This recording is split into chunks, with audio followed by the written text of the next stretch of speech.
Hello, everyone. Welcome back to Monsters Den. We are covering Berserk Deluxe Edition 5 with a little bit of Volume 12. And we're covering the volumes of 13, 14, and 15, although we're mostly going to do 13 and 14. With me today is Kai. Hey guys, ready for some depression? Let's fucking go! Depression! The internet loves Yeah! that shit. Yes, it does. The internet loves everything that's bad. So, damn. Then why aren't they watching this podcast? Anyways, uh, Because we're we too good. damn. Last time we left off on Griffith impaling himself and beginning the eclipse. So we're gonna start off from where we left off, and this is kind of halfway through part 12. And funny enough, the first bulletin point I have here, it's just the way the it's all chronologically placed. The first thing that happened after Griffith got stabbed in the neck was a Puck cameo, very seemingly so. Yep, Puck just kind of shows up and he's just like, yo, some bad shit's about to happen. And then Yeah, he flies away. yeah, And we see Rickett, where Rickett just looks like a Vietnam era veteran just walking across the field and basically sees a giant tornado cyclone thing with Skull Knight and Zod duking it out amongst one another. yeah. Pretty interesting view on the outside because you get introduced to the eclipse in the inside, but the outside just looks like surreal. Yeah, where everyone's just like, huh, that's weird. Like, Me- no one's really paying attention. They're just like, oh, that's a weird weather phenomenal. And then they just walk away. Meanwhile, yeah, there's horror going on inside. Do Mhm. you want to Which, just th- I was going to say, that does kind of remind me going back to the Black Swordsman arc when the slug guy calls upon the god hand and that tornado shows up and the rest of the town and like the tornado swallows the castle and the rest of the town is just like, huh, that's weird.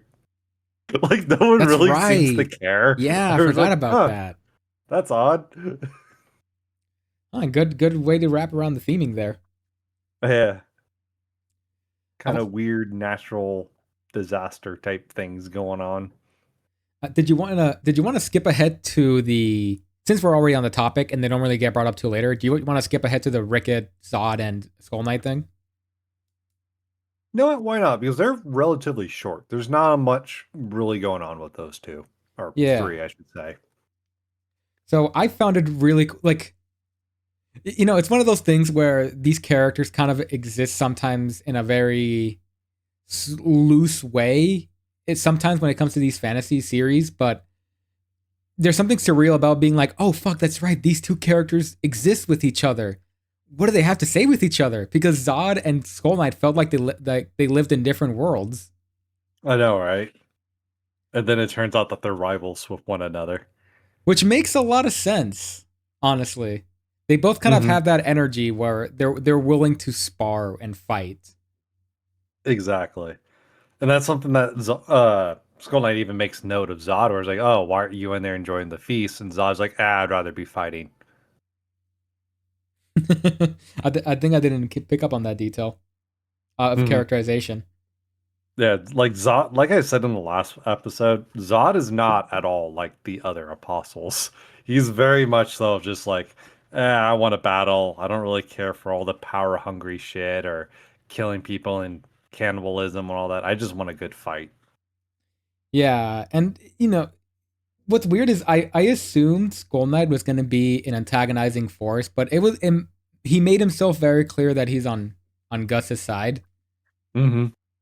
Very For much so. Yeah, he looks like a villain when in actuality he's more of like I, an ally. I was gonna say hero, but he's not really heroic. He's more of just an ally. It's kind of like Guts as well. Like he's kind of doing his own thing, but he'll help if he finds it convenient.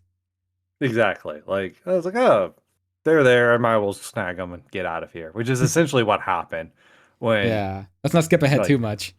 I know. I'll try not to, but that's essentially what happened. It's just like he was there, like, oh shit, that's surprising. And my favorite part of that too is even Zod was like, oh shit, that's surprising. I'm sure that's exactly how it went down when he found like the Ricket nightmare scene. Yeah, I bet he was just wandering around as like, the fuck are these guys doing here? exactly. That's exactly how it happened because he wandered it up, saw the apostles, and just like, hey, it ain't the feast yet. You guys get out of here. Shoot. And they literally just leave. Meanwhile, for He Ricket, it's a literally, nightmare scenario just happening between yeah. his eyes. Yeah, Rick is just watching her, watching the Band of the Hawk get fucking devoured. And Skullna's like being an owner with like a squirt gun, be like, hey, shoot. That Just that squirting the fucking bugs away.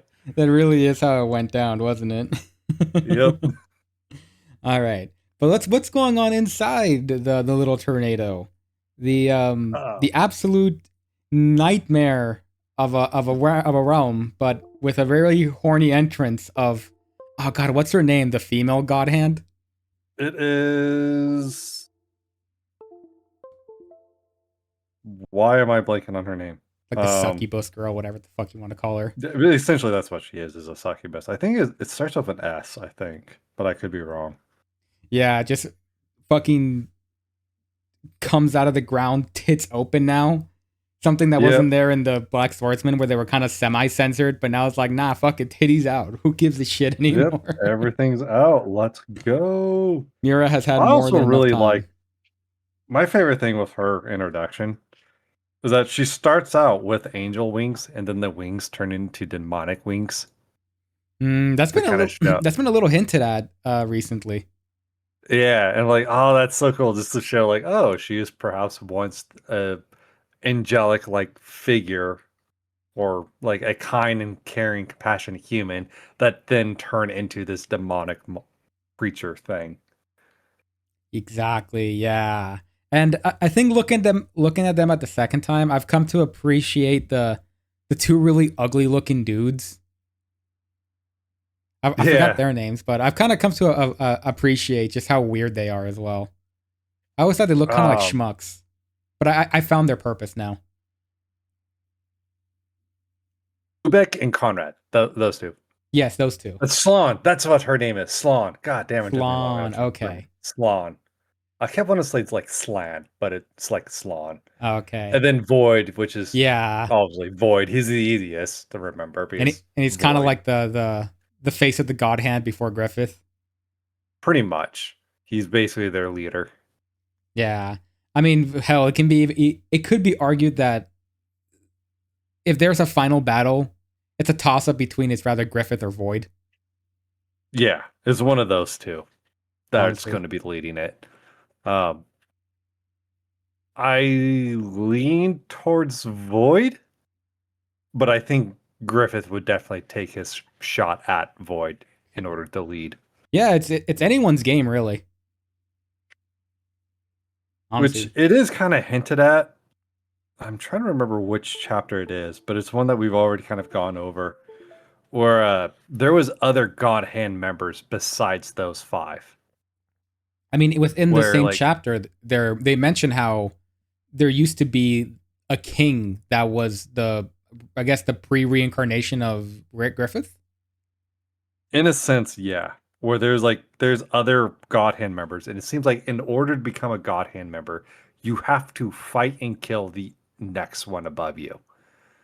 So it seems like that's what Hmm. Void has done is that he fought the other four and became the leader and then replaced those four with now the four that we see here.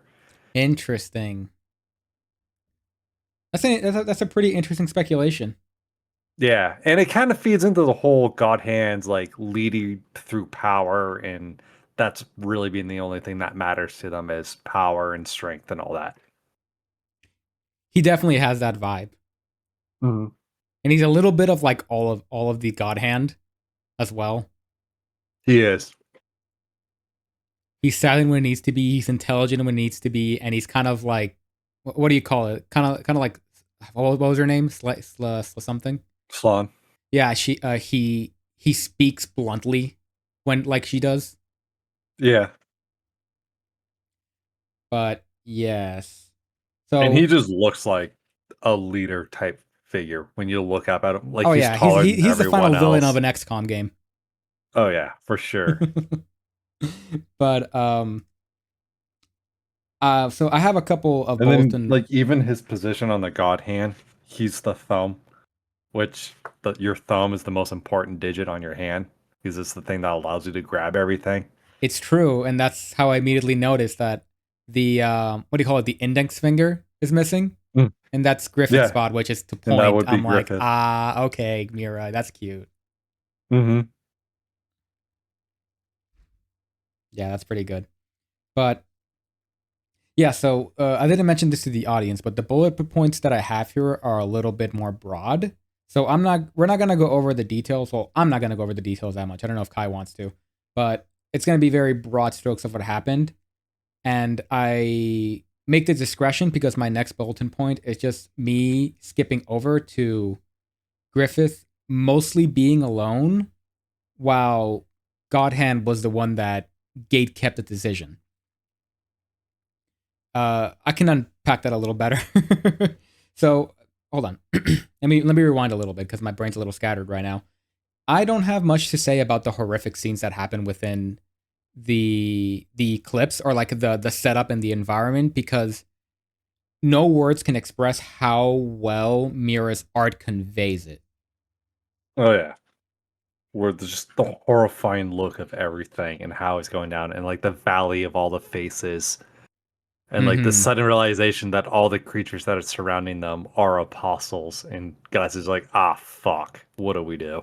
Yeah, it's if you guys are just listeners, it's something you guys have to experience. But yes, uh, here's what I wanted to say about this bulletin point because it wasn't I didn't quite link it pretty well. So I was I of course know about Griffith's decision of and just skipping over ending up sacrificing the Band of the Hawk. That is something that I knew even before I decided to read Berserk. The Mm-hmm. thing that I had the impression of is I thought this was Griffith's kind of like he just did it without any other factors playing into it. So first of all, I didn't know about the build up to it, and that's him losing his body and his ability to do anything. And Mm-hmm. the secondary part of it was he was kind of gate kept away from Guts and the rest of the Band of the Hawk and was given a pretty much like what would you call it like a roller coaster ride of this is how you make the right choice, Griffith, right. I guess. I was gonna say it's more so him coming to the realization that he will never have power again, Mm-hmm. that he'll never be able to lead, that he'll never be able to become a king, that even his friends like petty him now, and like he's just like, fuck this. I'm gonna sacrifice everyone so I could get a chance just to do it all again. And what the God Hand kept adding on was, you've already done this before. You've already sacrificed others. Why is this any different? And that's kind of the part that gets me is that I'm sure Guts and the rest of the Band of the Hawk would have said something else, like we're fighting or, whatever, right? But Hmm. I didn't know about Which they did. Like Guts was like, nah, this is bullshit. We're not doing what the God Hand says. Like Griffith would never sell us out. but I think Guts, Griffith sells them out. yeah, but Guts and everyone else weren't able to communicate that because the God had completely isolated Griffith from them. So now it's just Uh, the complete attention and the complete scenario of Griffith, this is how you were like when you were a kid and how everything is metaphorically dissolving around you. oh yeah, Like they that they part. Yeah, I was gonna say really in the very really push it beginning. on him. Yeah, but before like the hand showed up, when Guts is holding Griffith there, he's yelling at them like Griffith would never do that. He's a good guy. He's our leader. We're not leaving him, and he'll never leave us. Hmm. And then that's when you get Sloan being like, "Oh, that's so gorgeous and so pretty. The love that you have for your leader. It's too bad you're all gonna die anyway." It's been destined. Yep. Sloan's kind of a fun one of the God Hand because she's kind of like, "Oh, I love emotions and love and kindness and all this. This is so gorgeous." And death. Oh, Yeah, she's the chattiest of the God Hand, yeah, which kind of for helps sure. kind of like them to have like a frequent voice. But, you know what's funny? And I am probably gonna make this slip a couple of times. Slann is a lot like Slaanesh from the Warhammer 40k. Hmm. Which, if you see a picture of what Slaanesh looks like, you'll be like, ah, yeah, I see the influence there. That checks out, honestly. Yeah, demonic goddess. That's all about like emotions, love, sex, and all that. Yeah, that's pretty on brand, I'd say. Yeah, that's pretty much Slann for you. Yeah. So I wanted to bring up, and this is going to be before the transformation that Griffith goes through.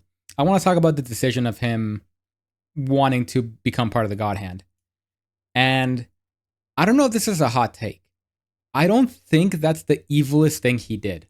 I still think it's him intently wanting to kill Guts back in the hill.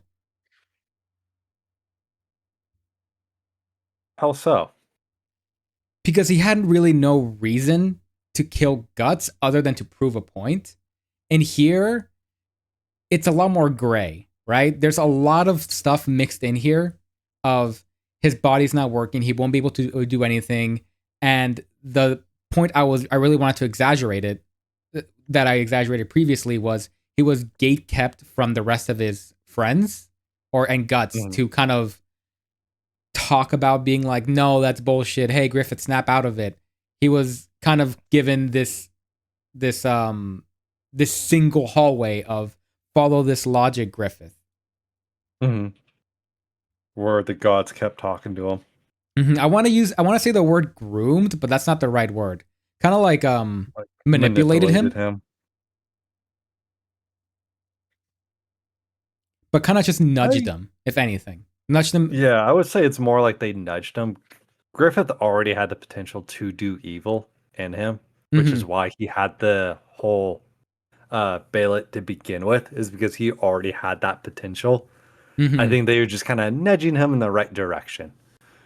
Yeah, and that's just why, be like, hey, here's the dream sequence of when you were a kid, and you've already lost all these other men in battle to achieve your dream. What's a handful more? that's kind of what I mean, is that it's such an influenced decision by the people who clearly want him to do it. It's kind of a peer pressure thing, if that makes sense. Meanwhile, the thing that happened back in the hill with Guts, there was no one telling him to do that. In fact, most people would have disapproved of him doing that, but he still wanted to do it anyways.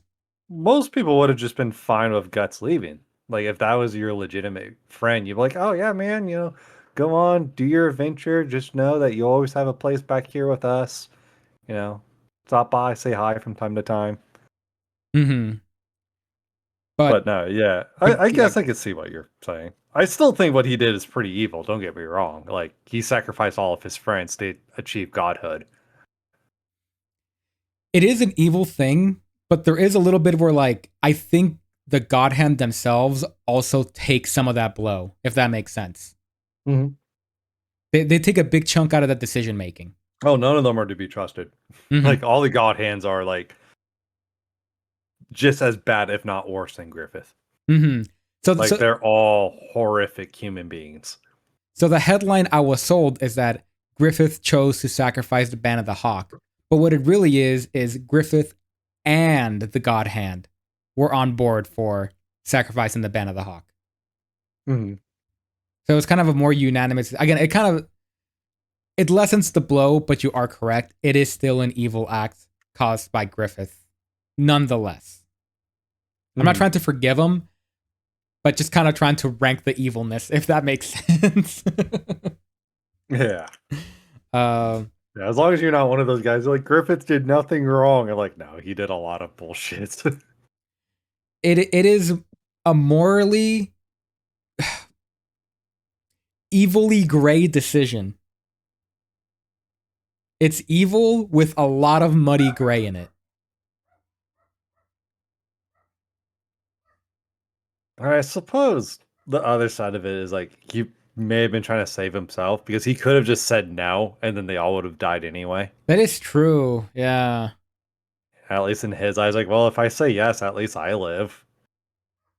Which I don't know if that's even worse. That just makes him sound even more like an asshole. It's complicated, right? Again, it's not as black and white as I thought it was gonna be. Mm. It feels uh, consistent with Griffith. Yeah, it's tough to Where, measure it morally speaking for me. mm, Other than I feel bad about it for that yeah. for it to happen. Mm. Uh, so I have the next bulletin point here, and this is going to be after everyone gets branded. Um, there's a big segment that happens, and again, something you want to experience, something I can't really express and talk about very well about the The how horrific it is. But what I oh the want to fucking really add is I was surprised because as weird as this line might be, I think this had to be one of the most respectable death scenes I've ever seen in Berserk. Because I think about how most characters are killed off in Berserk, where they turn into fucking red mist, or they get obliterated, or they get their fucking you see the details of how gory and disgusting it looks, right? But all the body parts flying around. yeah, and like they kind of go out Game of Thrones style, where Yeah. you don't even expect it. They're just Hmm. gone. But meanwhile, here, Pippin, Jadot, and Corcus all get They a go down moment. swinging.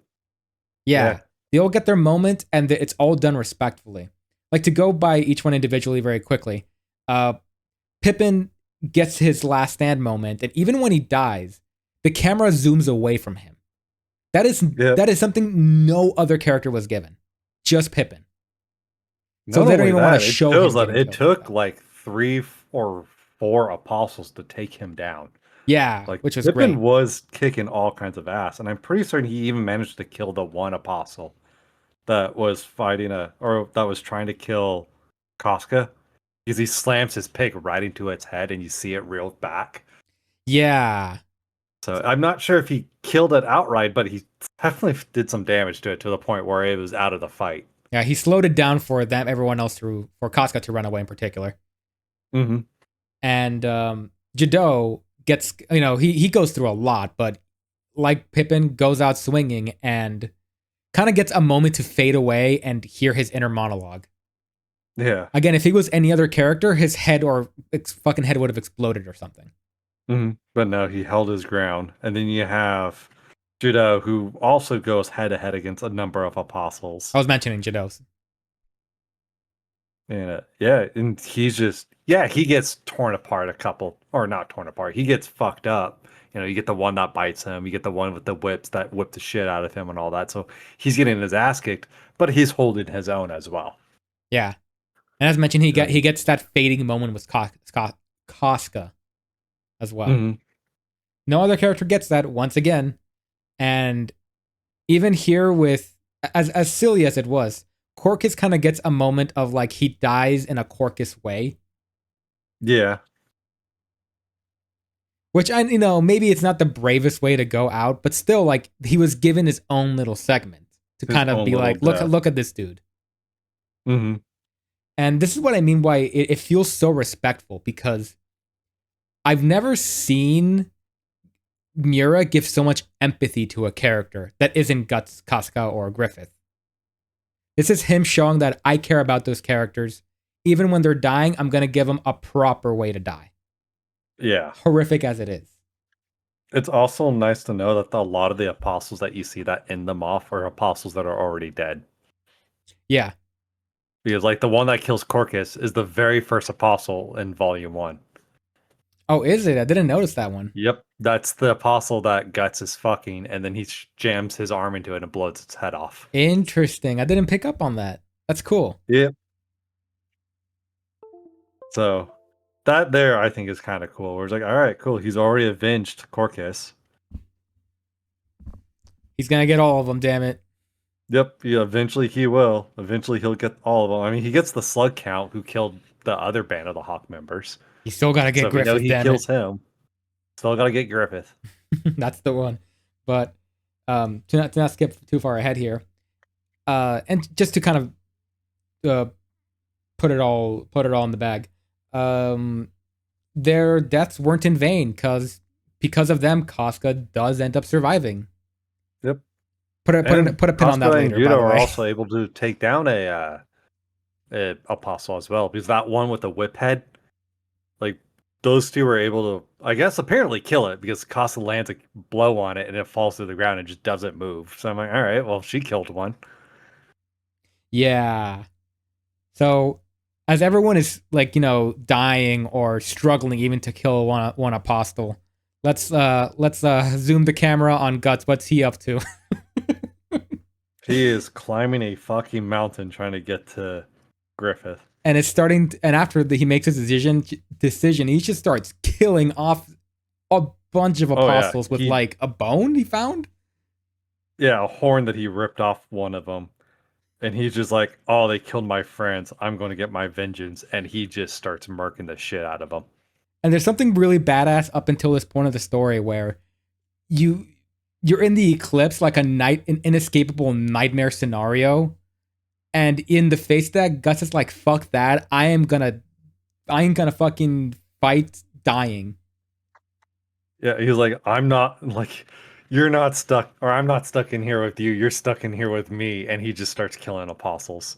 I'm And it like, helps that fuck, at dude. this point, he's now knowledgeable enough to know, like, hey, the human face is the weak point on an apostle. Aim for that. Yes, that's true. Because if you watch, that's where he's hitting all of them. He's hitting them in the face, and it's enough to kill them. That's true. Yeah. And I will say, though, before we get to that, there is a really, really nice moment between Judo and Casca, Mhm. where Casca's trying to carry him off, and he's bleeding all over the place, and it's revealed, like, oh, Judo actually did have feelings for her. Yeah. It was always a hard.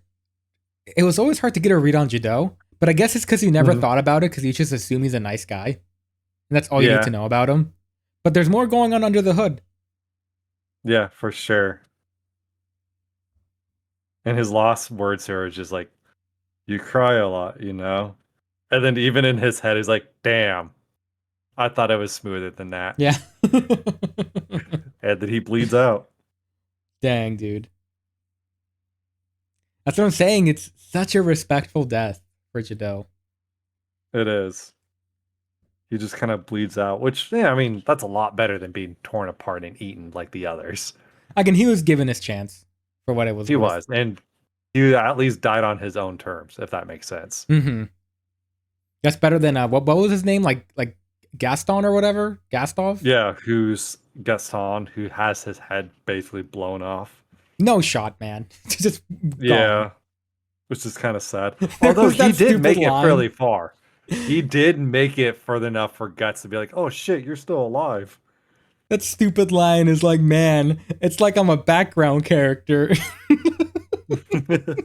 Come on. That was so cheesy. It was. Anyways, I'm gonna put up another bulletin point here. Again, you're always free to rewind, but just to kind of pace ahead, Griffith goes into a weird transit thing, and then I guess sees God or whatever. And when he comes out of it, he comes out as a weird creature and does that fucking meme pose of him staring into the camera with a bunch of monsters behind him.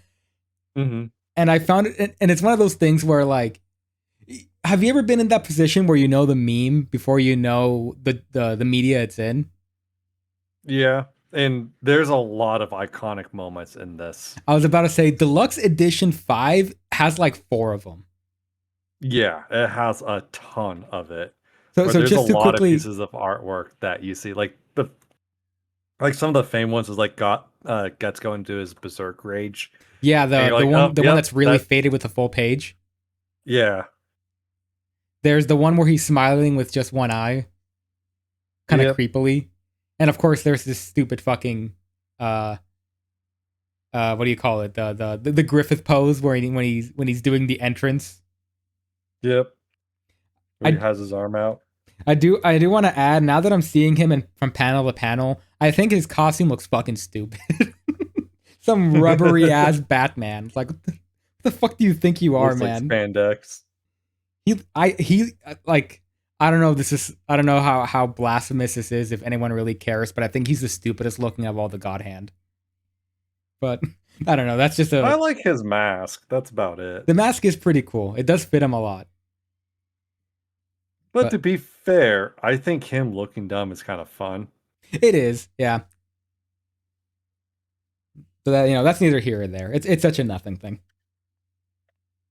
So there's one scene that comes afterwards here, and I get the feeling this is gonna absorb a bit of attention here. So do you want to say anything before I get into that scene? Uh, I would like to mention that the god part. So I don't know if you know this, but yes, that is a god that Griffith talks to.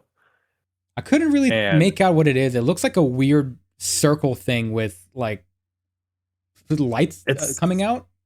when it's zoomed out, it looks like a beating heart. Hmm. And the reason why it's so weird is because there's a lost chapter to Berserk that was completely done, finished, published, but when the volumes came out, Mira decided to take it out because he thought it revealed too much information to the audience. But that chapter is of Griffith talking to God, essentially. I think I've heard about this chapter. Yeah, it's a very interesting chapter. Whether it's still canon or not, I don't know. It seems like it is because there's still a lot of themes, a lot of things that the two talked about do end up happening. It's just it revealed too much of the story that was to come. Hmm. That Interesting that that's there. essentially, and this comes with like a really interesting idea of how God works in the world of Berserk, which is this God is the idea of evil. And he didn't create humans and he didn't create apostles. Instead, humans created him with the Hmm. to basically have an idea of to blame all their hardships on, I of like, see. oh, it was God's will of why this bad thing happened, or it was God's will of why this happened, it was God's will why that happened. And so it created this godlike being. And then as more and more people worship it, the more and more powerful he became. And then the apostles are his angels. I see. Kind of working off D&D logic. In a sense, yeah. Okay. I don't know how But revealing that is because I mean it's all kind of on brand, I'd say. it is, but there's some other stuff in that chapter that they talk about and whatnot that does Little reveal a little bit sprinkles more. that reveal way too much. Yeah, where Emir's like, I don't want to be too confounded to that idea. I want to be able to change things in the future if I wanted to. That's a good idea. I think I agree with that But, choice. mm. But it's a really interesting chapter. It's a very interesting chapter. Okay. All right. Do you have anything else to say before the thing, the one and only? Uh, the only other thing I have to say is that if you continue reading Berserk, keep an eye on the apostles because they will show up again later. Well, yeah, they're in every As like chapter. Do you mean the God Hand? no, not just the God Hand, like the regular normal Oh, apostles. okay. Like those guys do show up later on in the series, and some of them actually have like legitimate names and stories and whatnot and become characters, Okay. which is really interesting. Okay. I'll put a pin on that. Okay. Like Hmm? this might be a little bit of a spoiler, but the one that grabs Guts' arm, the big armored one, Mhm. he later becomes like one of the Griffith's like right hand men. Ironic. Yeah, ironic, isn't it? Where he's like, oh, he's actually a named character and is doing shit now. Bro, if you fucking manage to take some skin off Guts, that's a medal of honor for apostles. That is true. If you manage to actually take something from him, most apostles could land a blow on him, but to actually like take an arm or a leg or whatever, it's a little harder to do. Oh yeah. That definitely deserves a reward. I think Griffith made the right call. Hmm. But yes, let's talk about what happened wow. Yeah, Guts lost that arm, shall we? So the Griff or the Casca scene, right? I have this bulleted point with only a 3-letter summarization, and that's guts don't look. Yep. So Oscar's last words, don't look. this is do we want to say this is the most famous scene in Berserk, in at least like an outside of the Berserk fandom? It is one that everyone knows. Yeah. Yeah, so this is the you know what? I'm not even gonna sugarcoat this one. This is straight up the Griffith rapes Casca scene. Yep. And it is horrifying. And I love that he doesn't like he doesn't what is it? Not sexualize, but glorify it at all. Like the way it's depicted is like this is utterly horrifying. This is like all the characters are not enjoying this. There's a simultaneous thing of it keeps snapping back to the God Hand, the monsters, Griffith and Casca back and forth, and then Guts. So it's just a moment where like there is so much shit happening right now. Yeah. So much happening to the point where even Guts cuts his own arm off in order to try and save her. And okay, so you know why I still kind of stand a little bit on like what Griffith did on the hill was still the most evil? Because I kind of pondered this version of Griffith where like, I don't think this is Griffith anymore. No, he's sold out his humanity at this point. I mean, it's still Griffith. It's just not human Griffith. Yeah, it's someone kind of puppeteering. This would Griffith be like now. this is not necessarily puppeteering. It's you if you took away all of your empathy. Yeah, in a more metaphorical sense. It just doesn't really feel like this is Griffith anymore, I suppose. At all. But to me, it still is Griffith. Because, like, yeah, sure, he doesn't have any empathy anymore, but he still knows the difference between right and wrong. He just no longer cares. Yeah. So, I don't know. It more, that meta narrative aside, it's, I mean, what can we say? It's a pretty bad, well, it's a well-written scene that's hard to watch. It's a horrifying scene. Yeah, it's a scary scene. Like, this is a horror moment where, like, god damn, this is terrible. I hate to and retread. All the while this is going on, you got literally Salon being like, wow, this is so beautiful. It's touching me. Like, she's crying at how beautiful this moment is. And she's like, love, hatred, pain, and pleasure, all of this combined into one. This is beautiful. But she's kind of making points. The other God Hand members are like, wow, you're fucking weird. But she's kind of making points because this is very retreaded ground that everyone's talked about, but it's that weird scenario where Casca both hates and loves this at the same time. I don't think she likes it. I didn't want to say love, but there's a level of like lust happening underneath the hood. Because at the end of the day, Casca did have a weird lingering feelings for Griffith. She did, but I don't think she wanted this. No, I hope that's not. I hope that is not what you want to. I don't think she's like, oh, I'm getting off Kai, that this is not what I'm implying. Do not paint me that I'm implying this. Do not do this to me, you fucking bastard. I am just saying that Casca is like her body is enjoying this, but everything else isn't. You know what I mean? I guess. Her body's just being a body. Like, it's just doing what bodies do. Mm-hmm. Yeah. And there's a little bit of like, what do you call it? Like, it being Griffith is a little more reactionary. I don't know, man. I can't quite find the words. But what I can definitely say is that it's really fucked up. Griffith.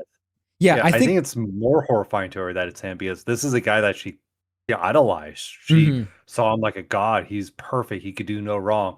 And here he is betraying her trust, doing this horrific evil to not just her friends, but to her herself. And I think that's when her mind really snapped. It's just like her god essentially betrayed her. Exactly. Yeah. And this is kind of where the line of guts don't look comes in for me. Again, I don't know if you have this interpretation, but just knowing that like if there's a level of pleasure she's getting off from this, and again, it's not the pleasure she wants, obviously, but can you imagine being in this scenario and like your spouse is over there just witnessing this, or your significant other? Mm-hmm. It's, I mean, it's terrible, right? But yeah, it's terrible. But it And is every emotion in one, in the most nightmarish way possible. Mm-hmm. And I think Griffith is the only one that got off on that moment. I don't think she did at all. I don't know. My interpretation is that she got off in the way she didn't want to, but that's could be viewer interpretation at that point, and I could be wrong. So whatever. It's an uncomfortable scene. It is a very uncomfortable scene. And I was going to say, just be very careful with what you say, because there are legitimate people out there that believe like, oh, if you came during a rape, then that means you must have enjoyed it. So therefore it's not a rape. I'm like, you are a fucking weird individual. That is definitely not the side I'm on. Ladies, I believe in consent, and men too. And men, because men do get raped. Yep, I believe in consent, and that is I am a believer of the holy monogamy. All on board for that. Love your spouse and everything. This is very antithetical. Stick with them to the end of times. Exactly. Sometimes your body men know this. Sometimes your body betrays how you feel. Mm-hmm.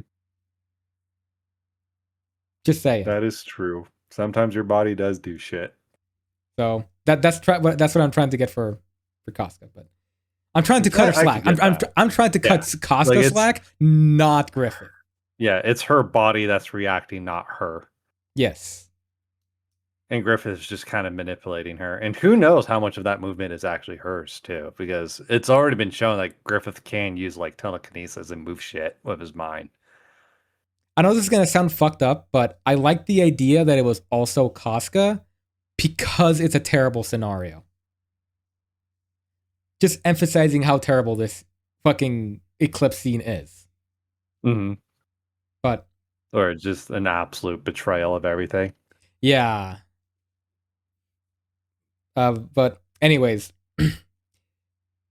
again, this eclipse scene is one of these things you have to experience. We can spend hours talking about the little details of the scene if we really want to, but the truth of the matter is you have to experience it. This is an emotion. Miura managed to put on paper with his drawings, something I don't think I'm able to do with my words. It is a horrifying scene.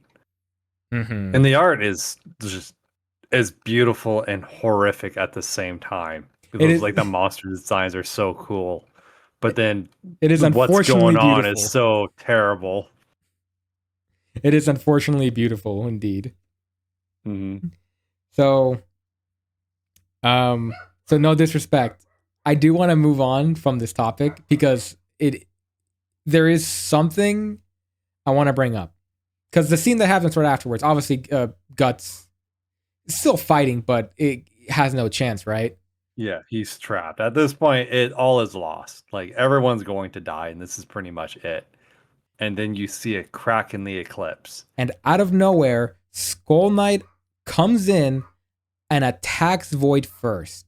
And I want to put a pin on this for a moment. I want to take a pause here. And really, this made me think more than I thought I would. And I don't know. I'm going to theory build a little bit, and you can feel free to say it's bullshit or you don't want to lead me on or whatever, Kai. It's up to you.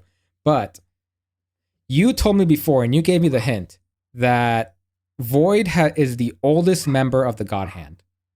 And in the flashback of what could be Skull Knight's backstory, I think it is, it said he is someone that had lived thousands of years ago. Maybe even longer, who knows, right? Mm-hmm. And this all happened in the scene of when they were in the jail tower with all the God Hand sacrifices down below. Yep. So this is alluding to someone sacrificed himself to become a God Hand. And this is somehow related to Skull Knight. Now, there could be multiple directions. This could be nothing, right?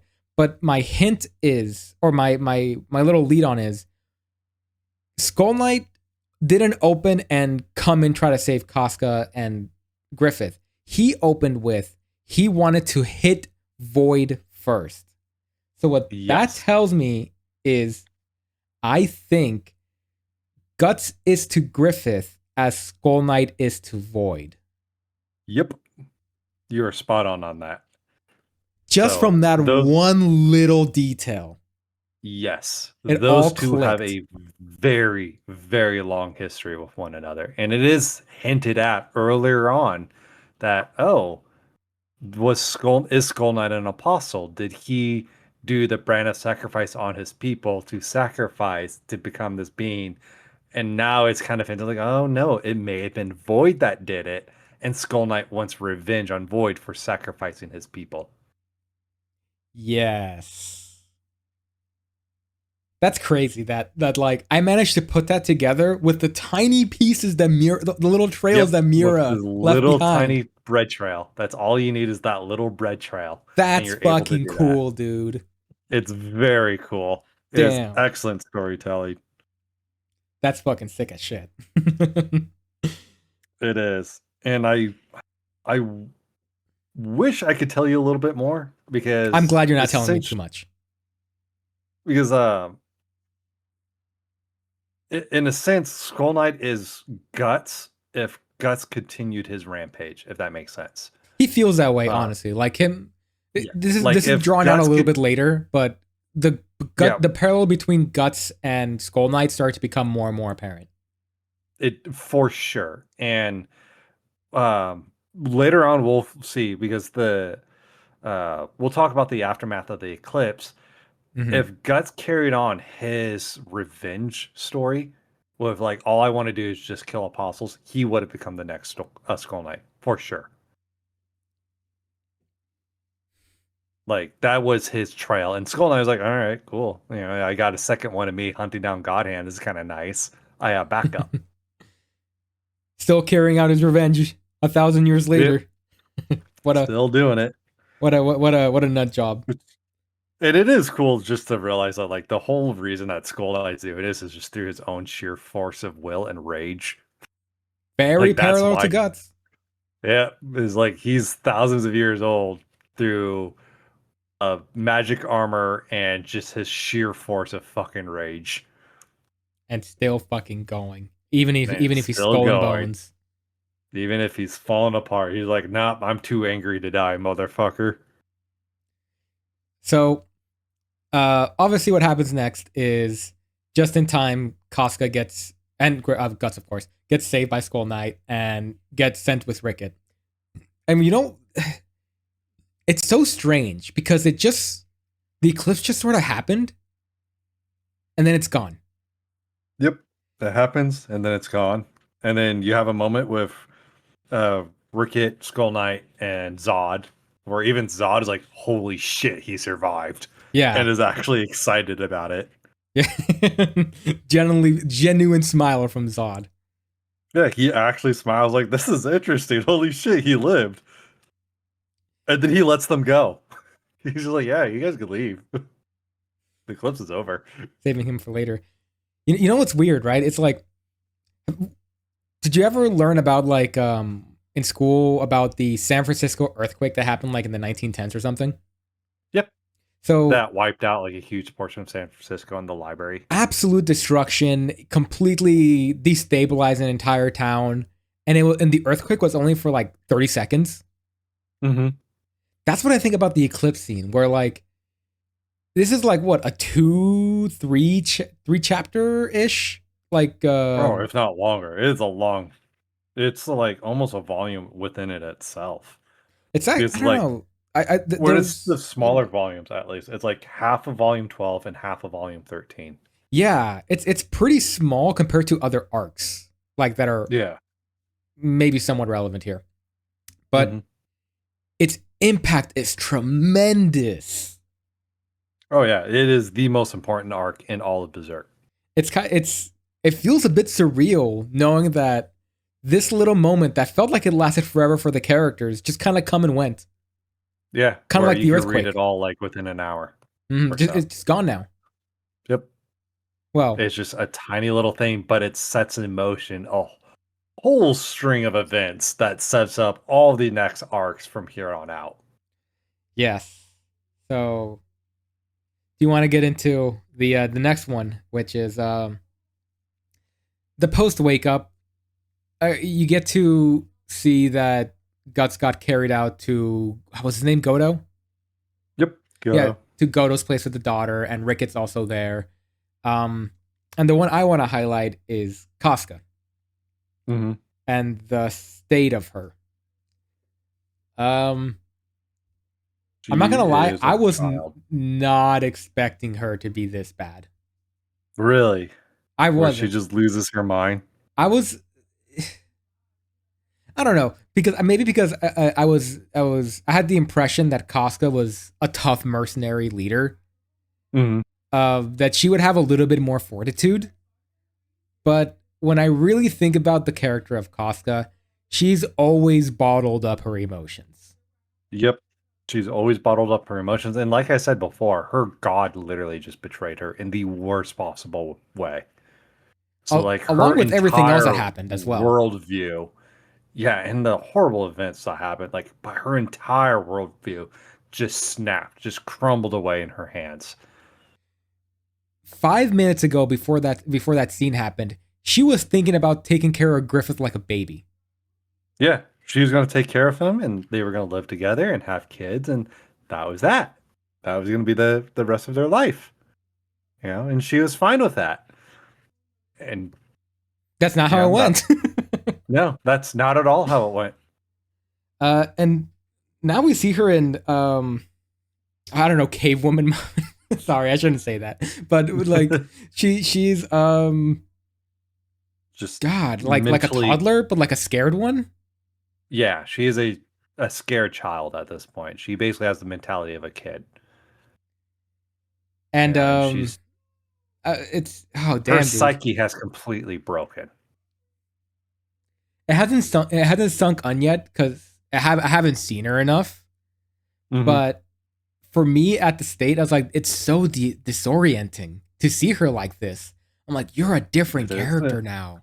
What the It is. fuck? And the worst part is she's scared of Guts because she sees Guts, she sees the eclipse. Oh, and Guts keeps And it's just like, fumbling. oh, like he can't even look at the woman he loves anymore because she's scared of him. And it's just like, man, And it this sucks fucking because sucks. we established before that Guts is pretty bad at like social situations.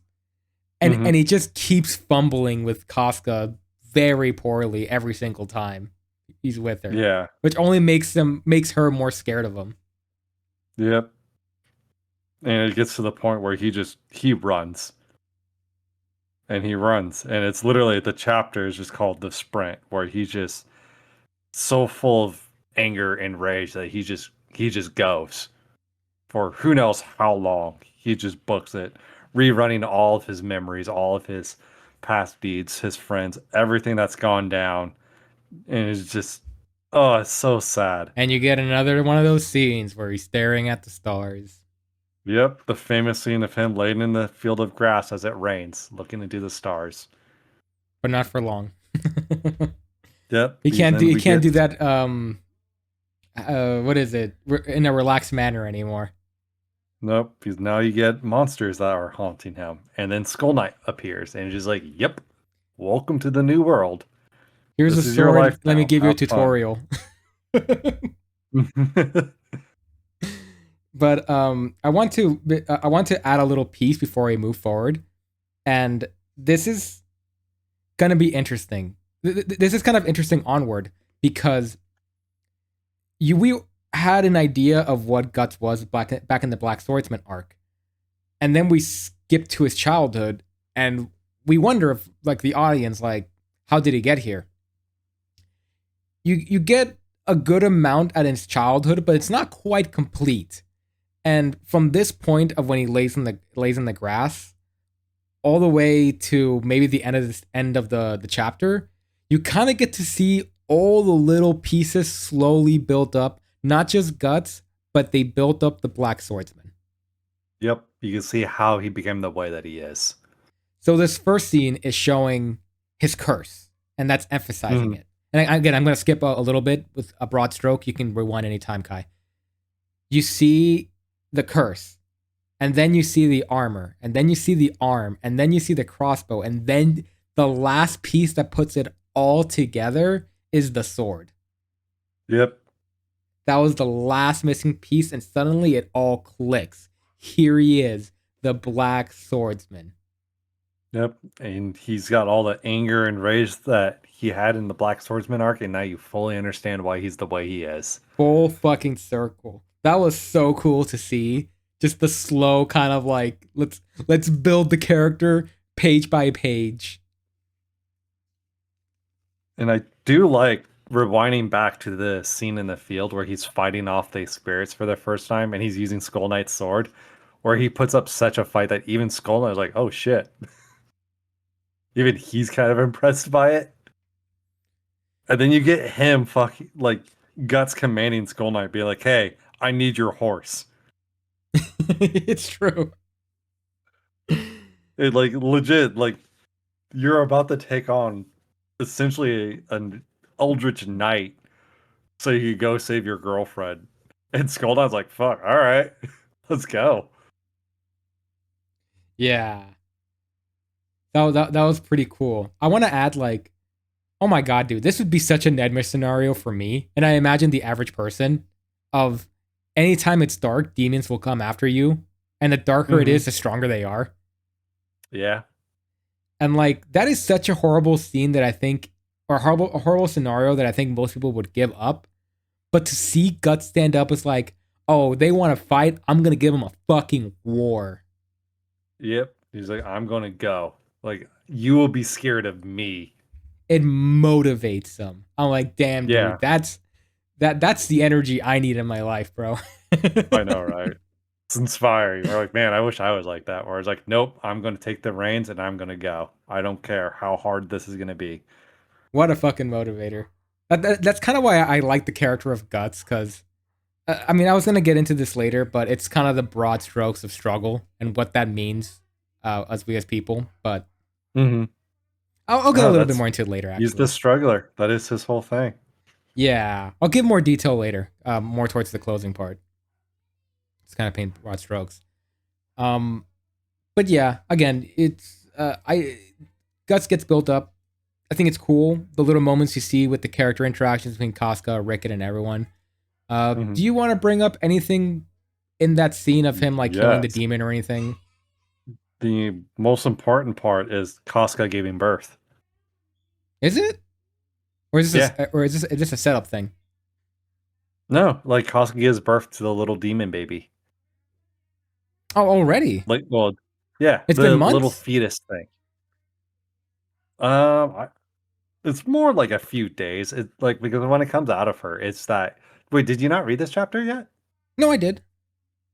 Okay, because I was gonna say that little fetus thing is like that is the little fetus that you see in the Black Swordsman arc. That's like crawling around in uh the streets that spooks Guts, where he's like, "Get the fuck out of here!" Oh, okay. And you will learn as the series goes on that that little fetus was supposed to be Guts and Casca's child. Man, I didn't know that. Yep. So that means Casca was pregnant going into the eclipse, and after all the events of the eclipse, the baby that they would have had is now corrupted to become a demon. That explains it. Okay. Yep. Is that a spoiler? Should I have known that? I mean, it's hinted that she is pregnant. Okay. Because like right before they go in, she's like, there's a moment where she's needed to talk to Guts, then chooses not to, and the whole conversation was like, "Hey, I haven't had my period yet." Uh-oh. I didn't pick that up. Huh. Yeah, so it is basically hinted like, yeah, she's pregnant. Interesting. All right. All right. Good to know. So, I completely missed on that. And this might be a little bit of a spoiler, but if you continue on with the rest of Berserk, which I want you to do, you'll realize that that baby demon thing is it's kind of weird because, like, yes, it's half human, half demon, but it's also kind of a good guy because it shows up as a warning for Guts and Casca. Anytime he shows up, it's usually in a sense like, hey, something really bad's about to happen. You guys should leave. Guts is just so stubborn that he's like, I ain't leaving. Good. Can you give me And then one the moment, by the bad way? shit happens. Yeah. All right. Anyways, where were we at? Well, sorry, where were we at? Uh, but as I was saying, like, that little demon baby thing shows up time and time again as usually a warning for Guts and Casca to be like, hey, something bad's about to happen. You guys should book it out of here, or you guys should get out of here. Wow, even that's a good figure, huh? Yeah. So even though it's this weird demonic looking baby thingy, it is a good figure and it is trying its best to help them. It's just Guts sees it as a demon and Casca is just mentally deranged and can't tell what it is. Or she kind of has an idea what it is. Like she knows it's her kid, but it's also like a weird demon thingy. So she's like, I think Guts made the right call because he doesn't know exactly what it is, honestly. yeah. He just thinks it's a demon, which it does look like a demon. It's just sad because it's his corrupted son. Like, Yeah. oh. Damn, that's pretty metal. Yeah. But you So, see like how sad Casca is when it disappears because it was like, oh, she did care for it. Which I mean, she's a mother, of course she would. you know, Kai, I feel kind of bad looking back at what I called you out for before, because you always made it a point to point out any sweet scene between Guts and Casca back in the other volumes. And to me, right, because I'm a new reader, all I'm seeing is, yeah, we know this is all that's going on, right? The tension between Guts and Casca, whatever, right? But now I Mhm. understand why you pointed out so much in particular, because What? these Yeah. won't happen now. Nope. Because those were your moments. That was it. You're not getting those, They're or you're they're not getting a whole lot anymore. they're gone, but they're also, I think, in your eyes, and I think I will eventually feel this as well, where it comes to show that Casca deep inside did care about Guts. And going forward, I Mhm. think you're gonna get moments where it looks like Casca hates Guts, but really deep inside she actually does care. She's just having a hard time. Yeah, where it's the two have a hard relationship now, and it's very much so just kind of strained, and it's they're trying their best, but it's like there's only so much you can do. Yeah. Especially with Kafka in the state that she's in, where she's now essentially a child. Guts is like, well, I mean, I'll take care of her, but like, not much I could really do. Yeah. Especially for a guy like him, who's like, I don't know how to take care of people. Guts is fucking terrible at it, dude. Yeah. Although he gets better as the series goes on. He does get better, So I've heard. but It's it it's a is slow burn from what I've seen. very slow burn. He slowly opens up to people. So you know what? Speaking of little things that I know, I want to talk about another scene. And you might know immediately what I'm gonna be saying, what I'm gonna be thinking when I say this. So you get the very first. Again, I'm skipping along. You can rewind whenever you want. You get the very first introductory scene of the Great Sea and all the knights coming in.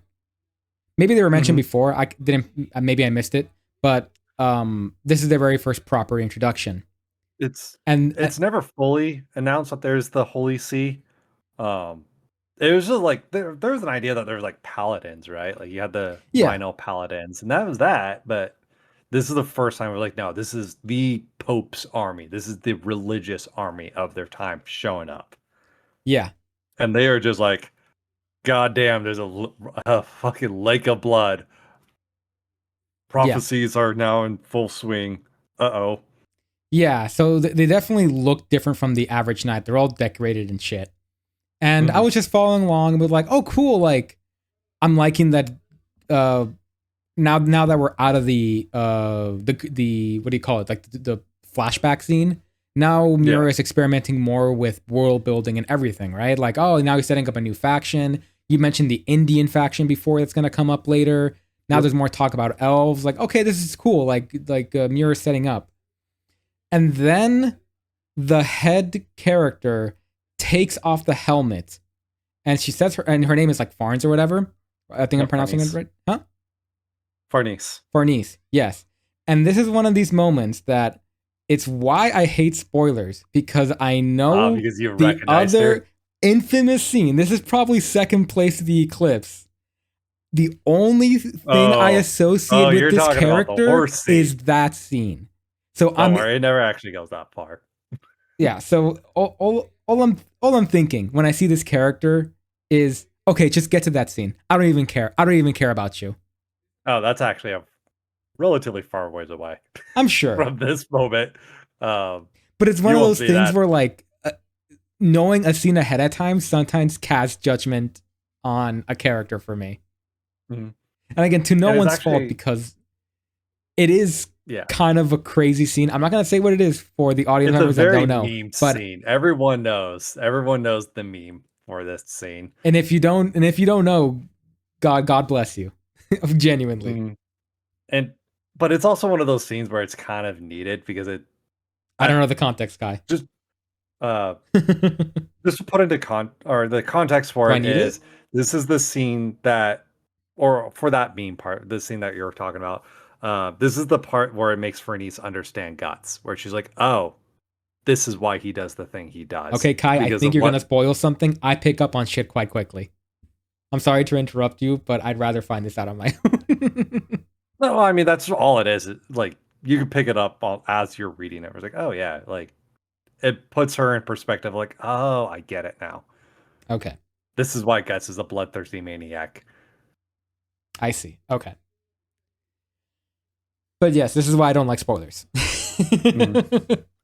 Needless to say, because I'd rather be surprised and find out about that scene rather than my judgment is cast immediately, and I don't kind of get to Mhm. look forward to following the trail.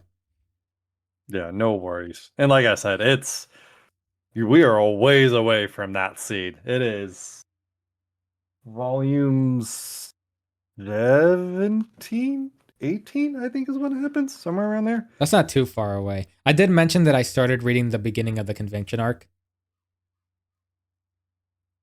So Yeah, you did Lost Children's, right? I did volume 16.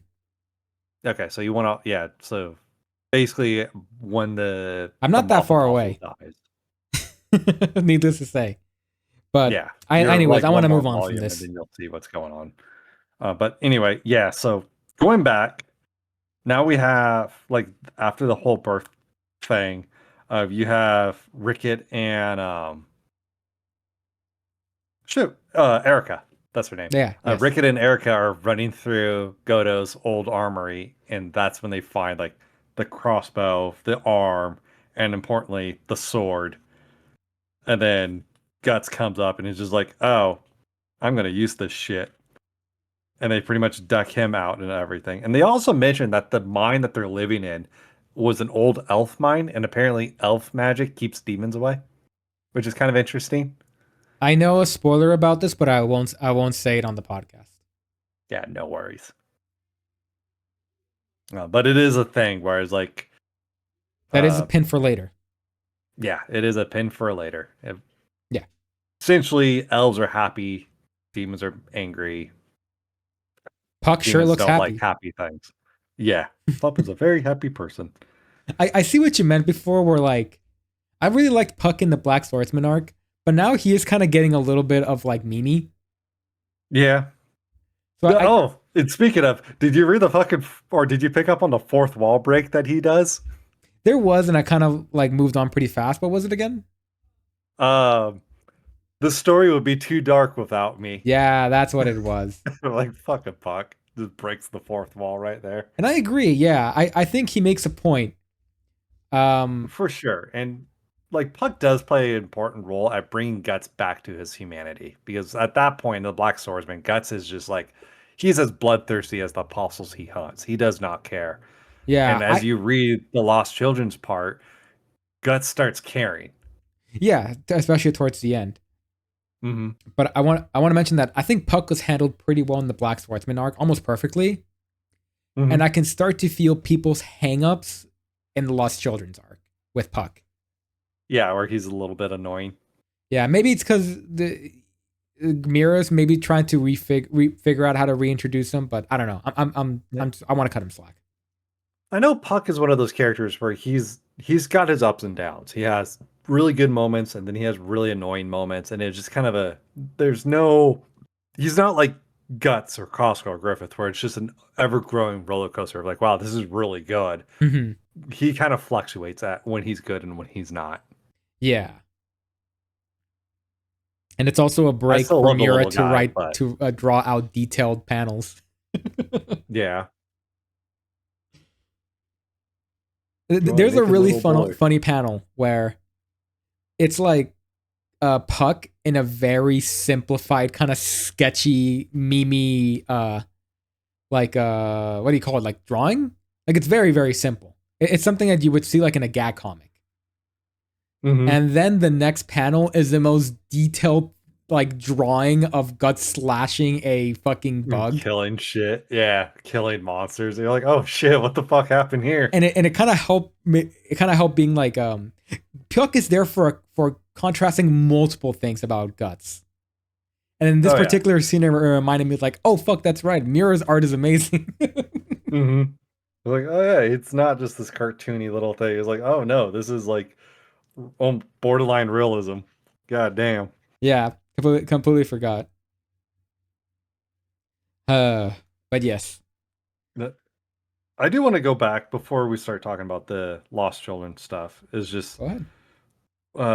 The very first apostle that they fight after the eclipse, with the hog guy, The weird and just fat old dude. Yeah, the fat old dude, and then like them arming Guts up and giving him like his armor and his arm, and then the first sword where Goto gives him the sword, and then he's like, oh, he's not obviously hunting monsters, he's hunting men, and then a monster shows up, and he's like, oh fuck, that actually is a monster.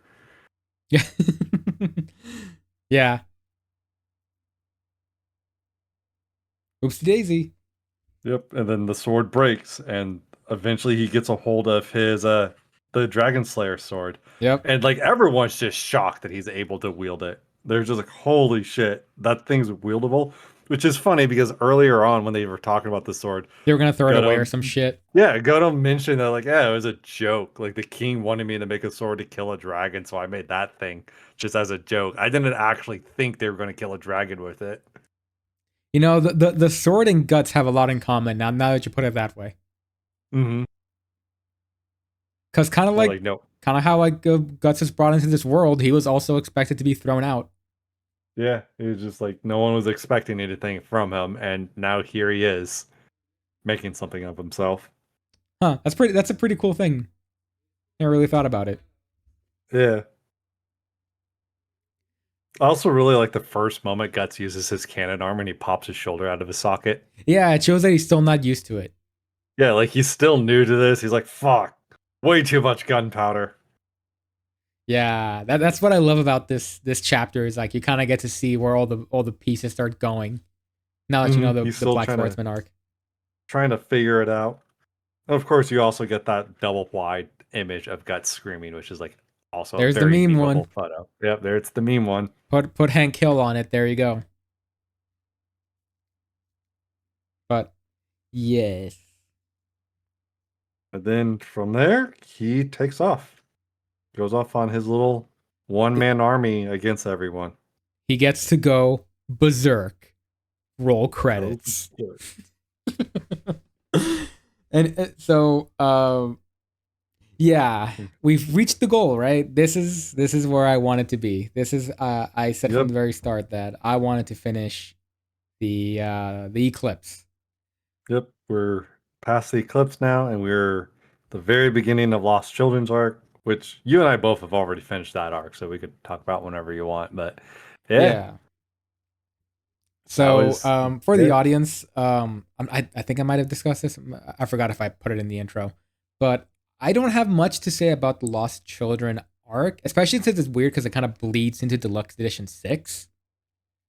So I'm going to be talking about it broadly, even though my goal was the eclipse. I'm going to give a couple things I think about it and give broader strokes of the themes of Berserk that I hinted at before.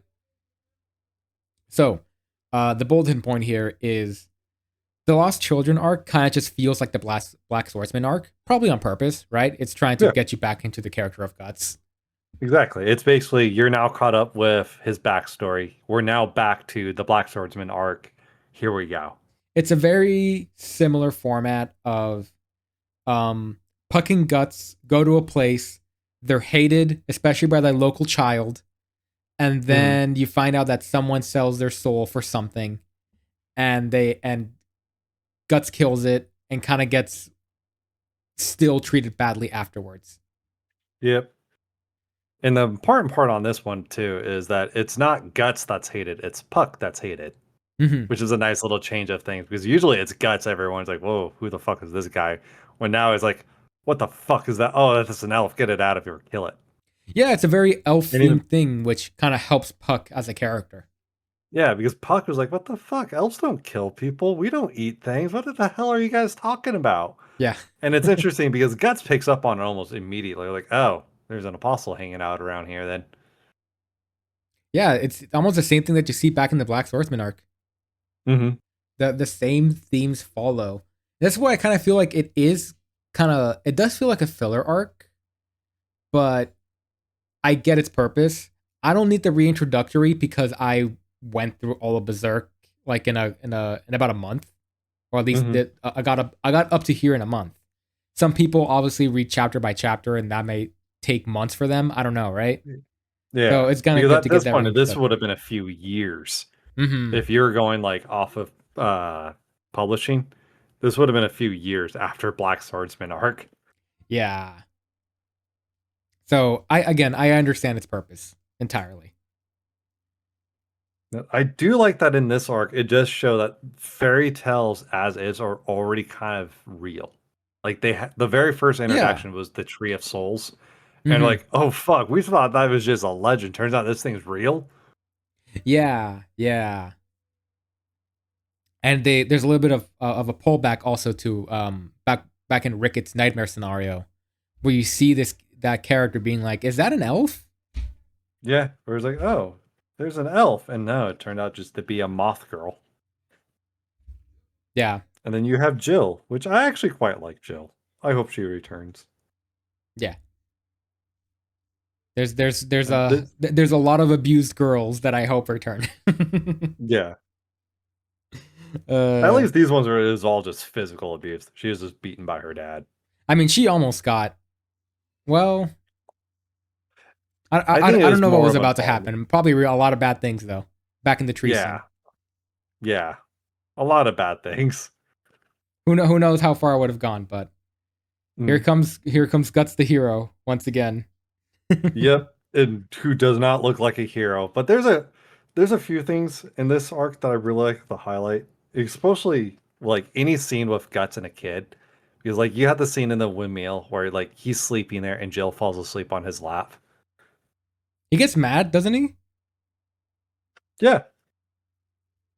Oh wait, with her sleeping on his lap? Not really. Like she's No, oh just no, sleeping on she his gets lap, mad, and right? No, someone gets mad. I might be misremembering. Anyways, move on. yeah. There's that. He also gives her his cloak after their first meeting, and you see it where she uses his cloak as kind of almost like a comfort blanket when she's back at home and her dad's like and his friends are all drunk and they're getting ready to beat her, and she locks herself in her room and she just like covers herself in his cloak. That's sweet.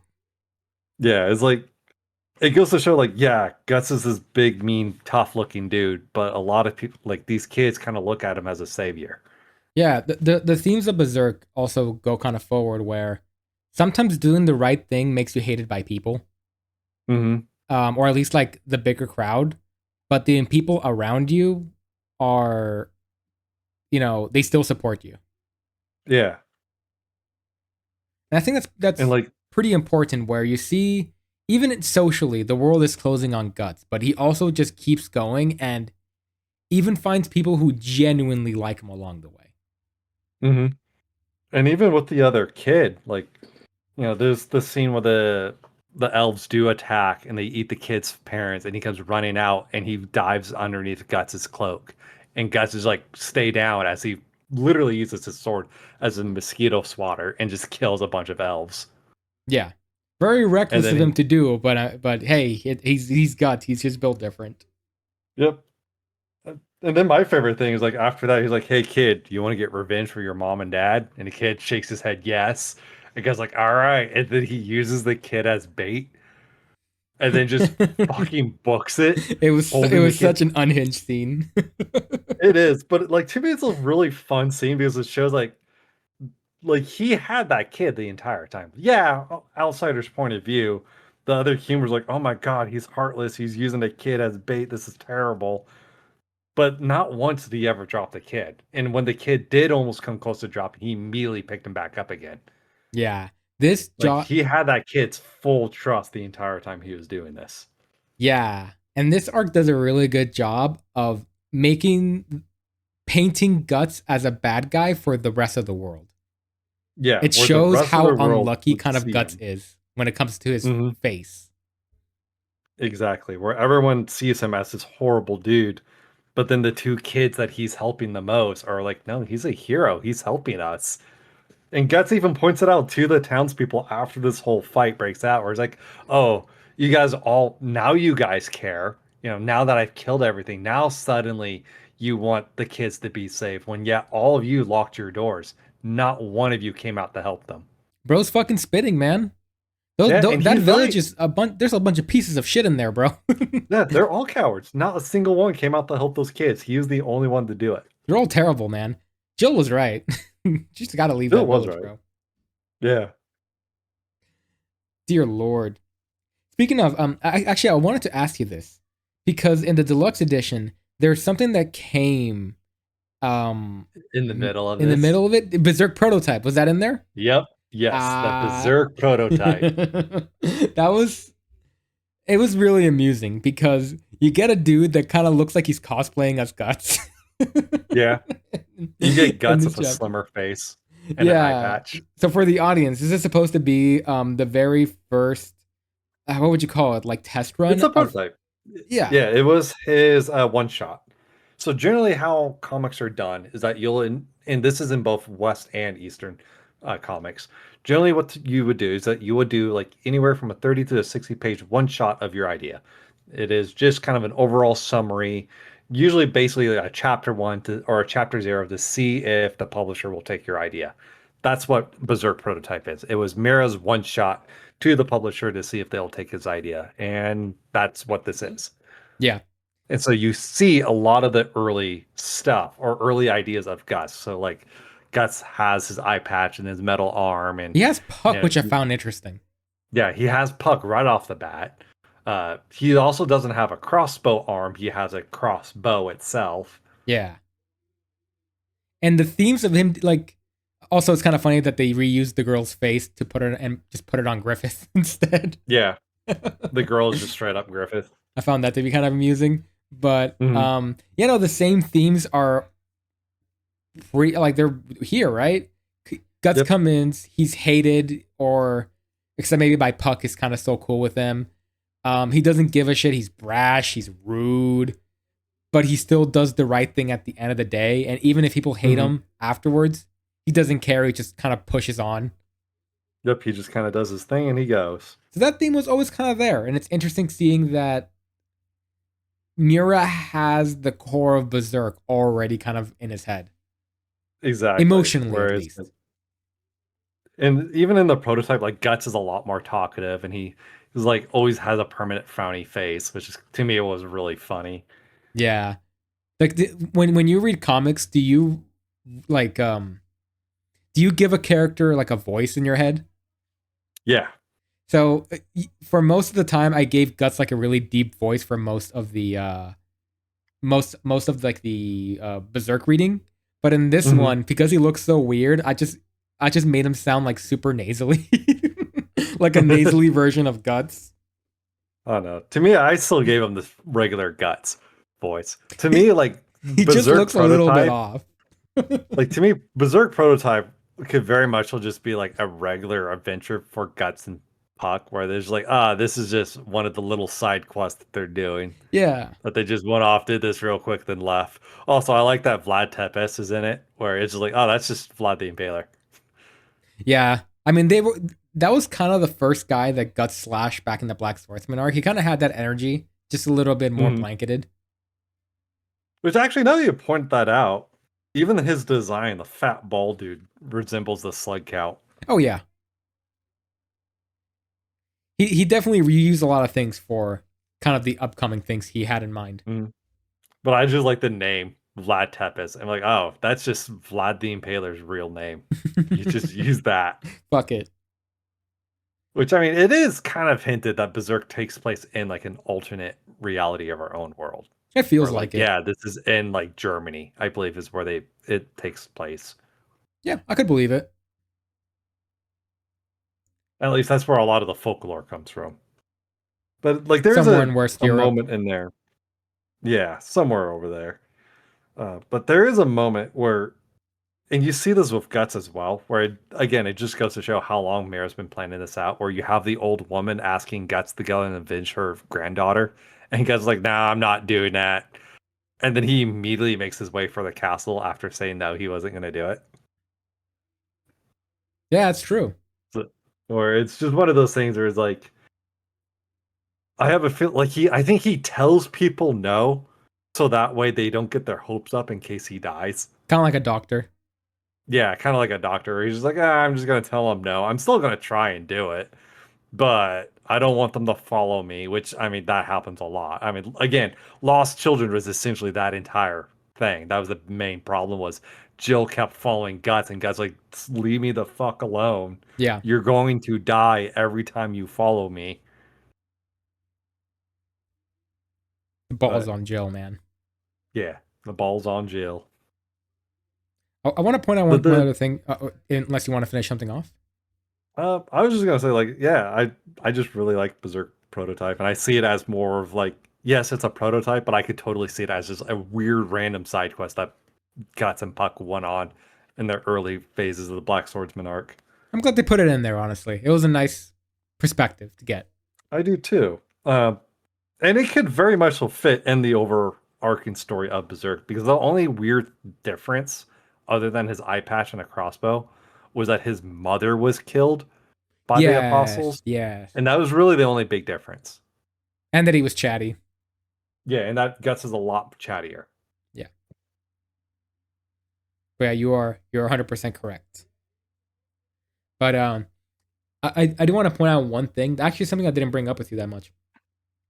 I did mention that I read volume 16 just to kind of wrap up the Lost Children arc. Mm-hmm. But I read it As did I. online rather than the deluxe edition.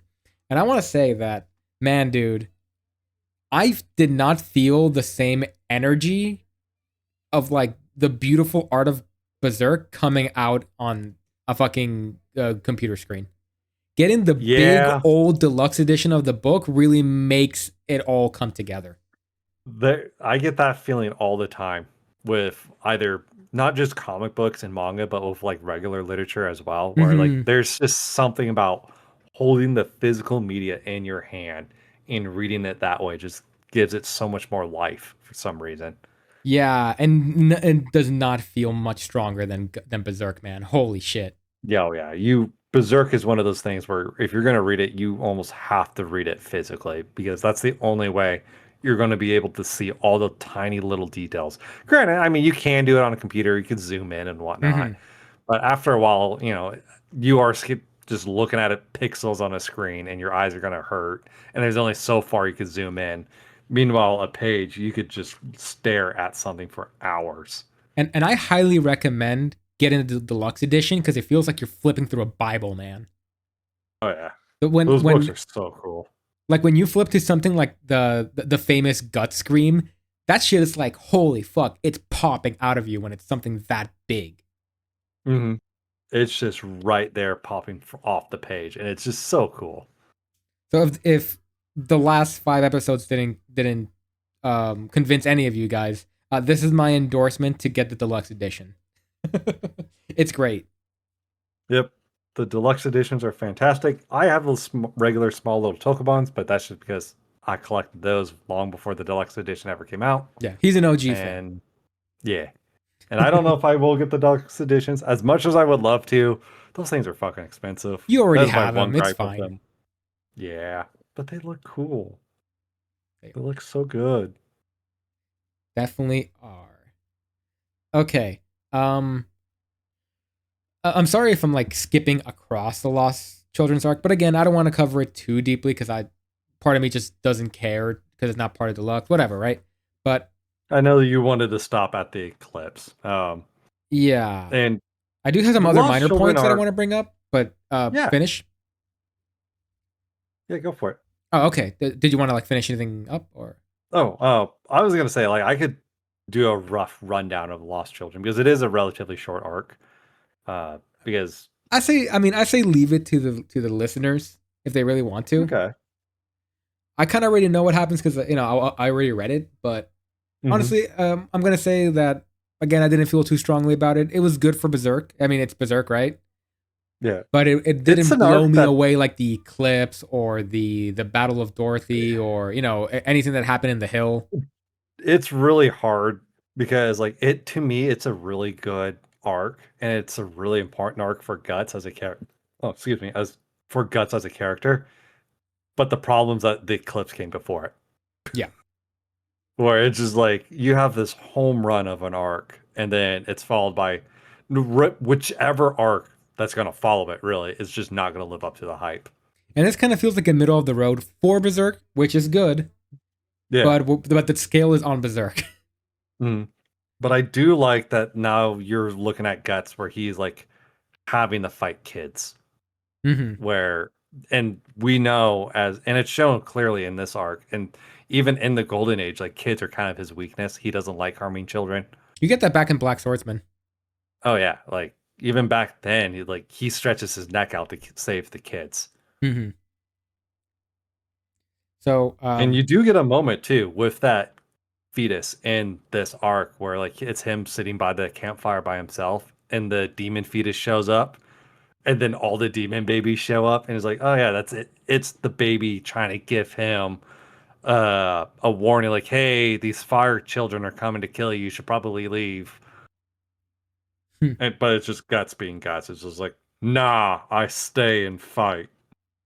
that's our guts. Yep, that's our Guts.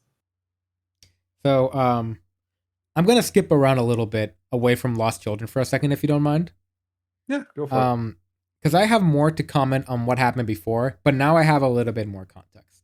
So we discussed in the last episode about the potential of how unnecessary the Wild Arc is back in Deluxe Edition 4. Mhm. And I gotta say, now that I went through the Eclipse, I think I hate it even more because Mm. you mentioned this a little bit offhand, but I really feel it resonate with me now. Where the the vulgarity of the Wild Arc undermines what's gonna happen in the Eclipse because it still doesn't get that vile, and I felt that stole some of the thunder from the Eclipse. Mm.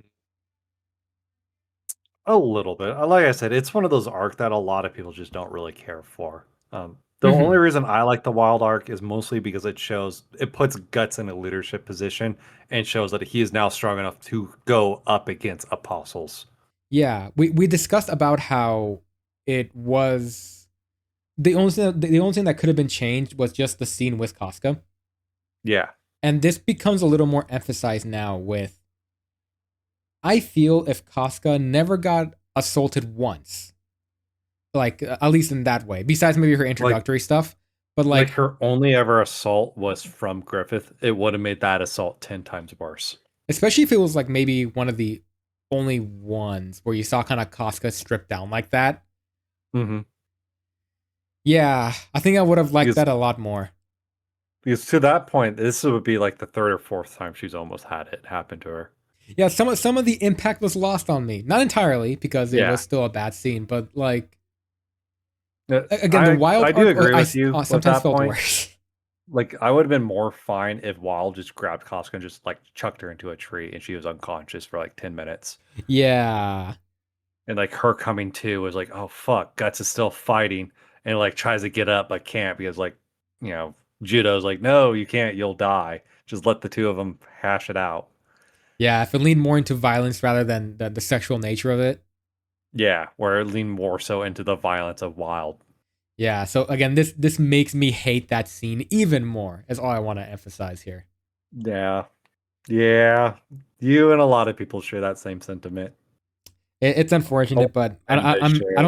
don't think Mira was thinking that far ahead with all that was he was thinking with the eclipse scene. Yeah, I don't quite think so either. Because there are some moments where he does kind of feel like he was kind of thinking on his feet. Hmm. I mean, very Like he guts like to be definitely fair. has a he does have a plan for sure for where he wants to take Berserk, but it's a very loose plan, and he kind of swaps parts in and out as he goes Yeah, and changes things. I mean, that was the whole point of the God chapter. Why he took that out of the Lost chapter is because he like, oh, this kind of confines me to this one story. I want to be able to swap parts in and out, so I'm gonna retcon that. yeah, and obviously, like something like the Wild Arc has already been long published before the eclipse scene happened. Mhm. But yeah, I don't know. That's neither here or there. That's all I wanted to bring up with the Wild Arc. Yeah, no, Uh I don't blame you. oh, here we are. Right, we're basically at the bottom now. All right, that was faster than I thought. Oh yeah. Okay, so I guess now it's the last bulletin point here I have is the outro. So basically, just anything you want to Read add, Berserk. really. It's open mic now about Berserk as a whole or anything like that. I fucking love Berserk. It's one of my all-time favorite series.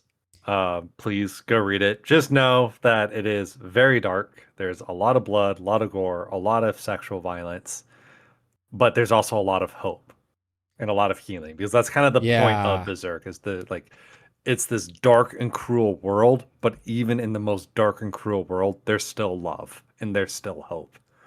For me, those themes are there and I love those. But what always gets me as an individual is how motivating Guts is. Because Hmm. even in the bleakest scenarios, he's like, fuck it, fuck you, I'm gonna do it. Because Yep. I have the ability right now. No matter how bad things get, he still gets back up. He It's still so tries. inspiring, man. It is. It is absolutely inspiring. It's one of those things where any person that reads this would immediately just get the bug in their pants where they're like, I got to hit the gym or I got to go and follow my dreams or I got to do this or do that. Like, I want to achieve something great Yeah. because Guts is just lights that fire under your ass and I, gets it going. I can see some edgy teenagers liking Guts a strange amount, if you know what I mean. Yeah, I can see I think like some people get the edgy wrong idea teenagers. about him. Yeah, I think I can see the edgy teenagers because, like, especially Black Swordsman very much so fell into the whole edgy teenager Black Swordsman's. Ew, I'm Yeah. big, mean, and scary, and I kill monsters. But after the Golden, or when you read the Golden Age, you're like, no, this is a cool dude. Like, this is a dude that doesn't stop. He doesn't give up. He's always trying, and inspires you to want to go for greatness. Yeah. I can't even call him like an anti hero because I think he just straight up is a hero. Yeah, and he does fall into the trap where like when he kills monsters and apostles, they transform back into their human form, which is why everyone sees him as a villain. It's an Again, effed look up thing at the to Lost add. Children. All the kids transform back in their human form. And It, Gus is like, ah, fuck. but you know, for Guts, it's another Tuesday. Yep. God, yeah, that entire sleep scenario is nightmarish. That he can barely sleep now. Ugh, Yep. terrible thing. He But only sleep in the morning.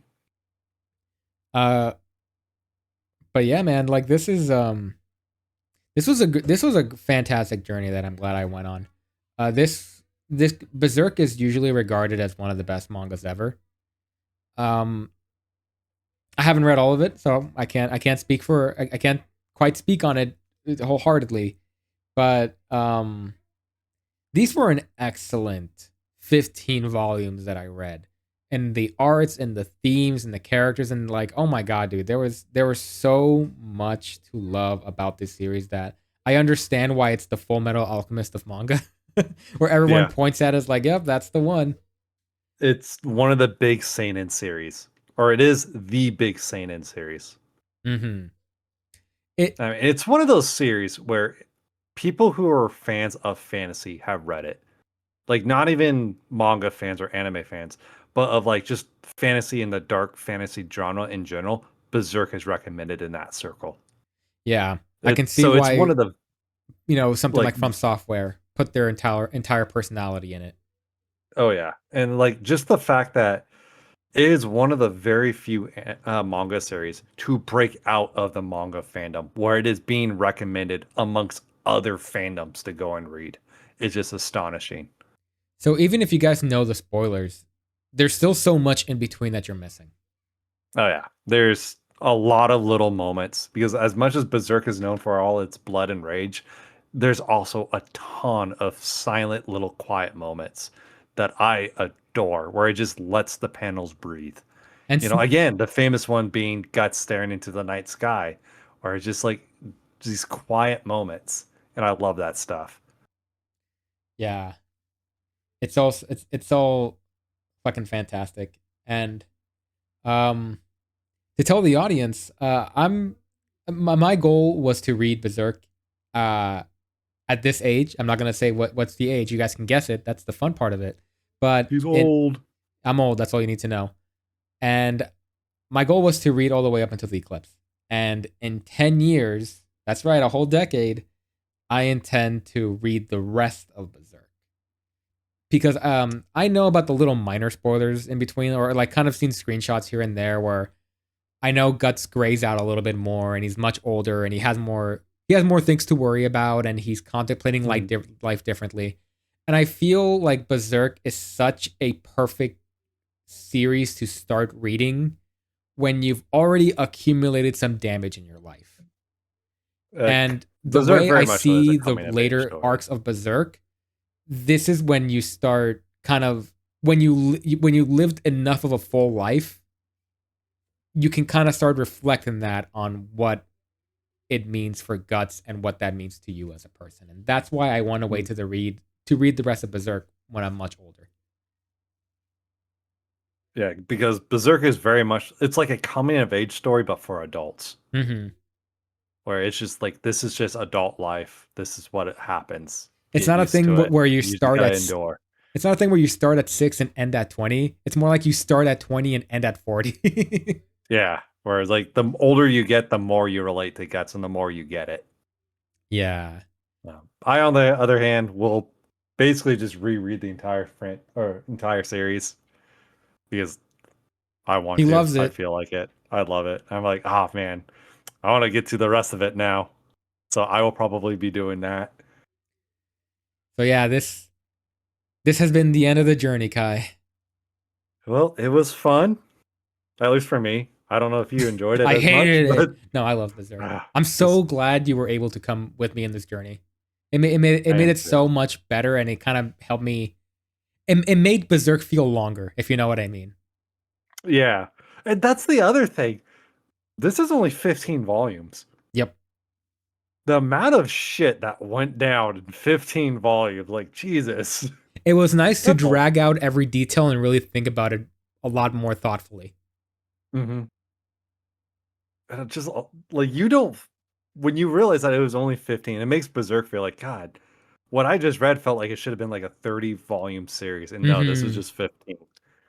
It's the tutorial has been completed. Yeah. uh, but yeah, once again, guys, thank you everyone for who went through this series to watch it with us. It's been such an amazing journey. So, Oh yeah. how about we just close it Highly off recommend for it. tonight? Sounds good to me. All right. Thank you everyone for joining us in the Berserk Deluxe Edition 5 discussion. I have been Hazar, and with me today was the one and only Kai the Crusader.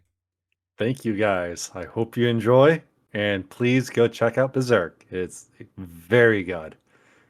I also agree with that sentiment. Please at least pick up Deluxe Edition 1 and see if you like it. But once again, thank you guys for joining us, and I hope you're able to ride on to the Starry Night and reflect on your own life from here. All right. Good night, everyone. Go Oh, and play Guts' theme while you stare into the night. that's a great idea. Play Guts Steam while you're looking at the sky. All right, everyone. Have a good night. Goodbye. Night. Bye.